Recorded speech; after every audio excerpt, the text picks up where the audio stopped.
नमस्कार दोस्तों, आज मैं आप सभी को सुनाऊंगी नाग पंचमी का सबसे प्राचीन कथे को सुनिए। अच्छे लगे तो हमारे चैनल को सब्सक्राइब करके बेल आइकन को जरूर दबाएं। प्राचीन काल में एक सेठानी के 7 पुत्र थे। 7 पुत्रों की विवाह हो चुकी थी। सबसे छोटे पुत्र की पत्नी श्रेष्ठ चरित्र की विदुषी और सुशील थी, परंतु उसका कोई भाई नहीं था। एक दिन बड़ी बहू घर लिपने को पीली मिट्टी लाने के लिए सभी बहुओं को साथ चलने को कहा। थलिया और खुरपी लेकर मिट्टी खोदने लगे। तभी मिट्टी के अंदर से एक सर्प निकलता है। बड़ी बहू उसे खुरपे से मारने लगती है। तभी छोटी बहू उसे रोकती है, कहती है इस सर्प को मत मारो, इसका कोई भी कसूर नहीं है, ये निर्दोष है, इसे छोड़ दो।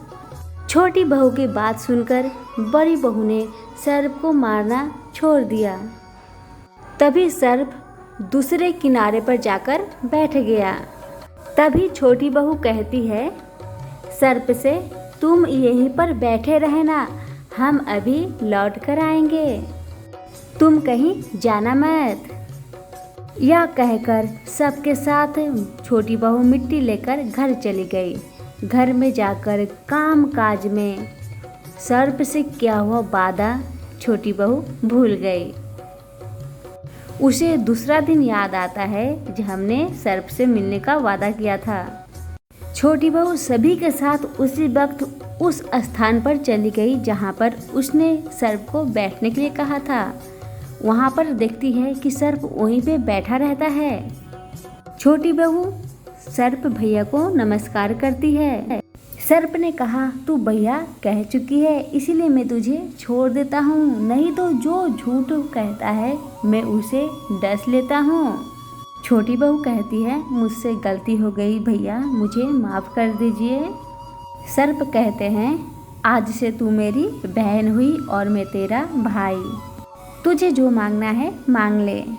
वह बोली, भैया मेरा कोई नहीं है, अच्छा हुआ कि तू जो मेरा भाई बन गया।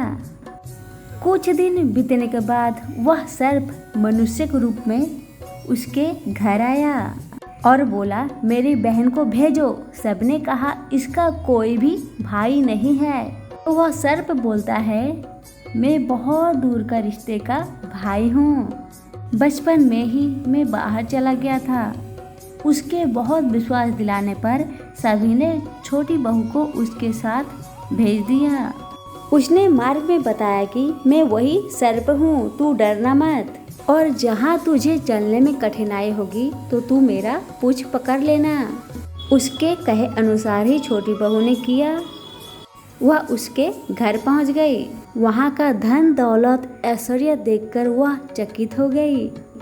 एक दिन सर्प की माता ने उससे कहा, मैं बाहर जा रही हूँ, तुम अपने भाई का ख्याल रखना, उसे ठंडा दूध पिला देना। उसे ये बात याद नहीं था। उसने सर्प को गर्म दूध पिला दिया, जिससे उसका मुख बेहतर से जल गया था। यह देखकर सर्प की माता बहुत क्रोधित हुई, परंतु सर्प के समझाने पर शांत हो जाती है। तब सर्प ने कहा कि बहन को उसके घर छोड़ देते हैं। तब सर्प और उसके पिता ने सोना चांदी जवाहरात वस्त्र भूषण आदि देकर उसे उसके घर पहुंचा दिया गया। ढेर सारी धन देखकर बड़ी बहू ने ईर्ष्या से कहा, तुम्हारा भाई तो बहुत धनवान है, तुझे तो उससे और भी धन लाना चाहिए था। सर्प ने ये वचन सुना तो सारी वस्तुएं सोने के लाकर दे दी। यह देखकर बड़ी बहू ने कहा, इसे झाड़ने के लिए भी तो सोने की झाड़ू चाहिए। सर्प ने सोने के झाड़ू भी ला करके दे दिया। सर्प ने छोटी बहू को हीरे मणियों से भरा एक हार दिया था।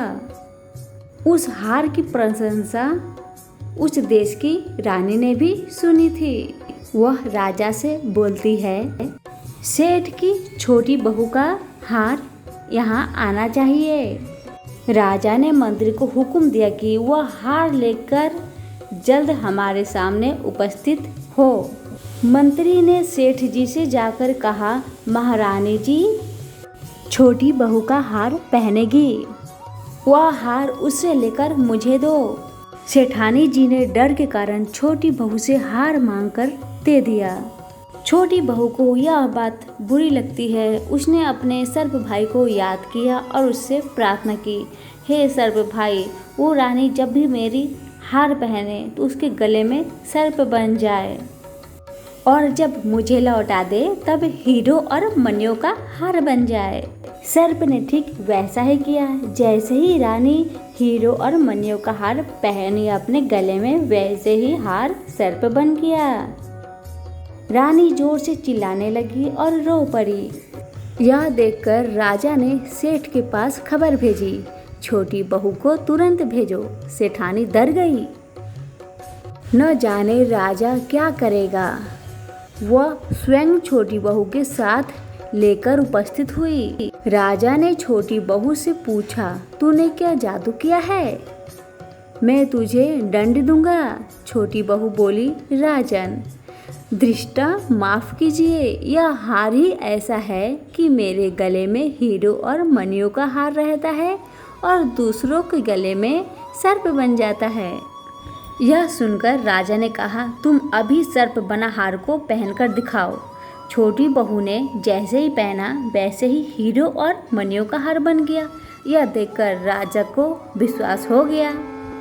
राजा खुश होकर छोटी बहू को ढेर सारी मुद्राएं और पुरस्कार दी। छोटी बहू अपने हार और इन सहित घर लौटी। उसके धन देखकर बड़ी बहू को ईर्ष्या के कारण उसके पति को सिखाया कि छोटी बहू के पास कहीं से धन आया है। यह सुनकर उसके पति ने अपनी पत्नी को बुलाकर कहा, ठीक ठीक बताओ, तुम्हें यह धन किसने दिया है?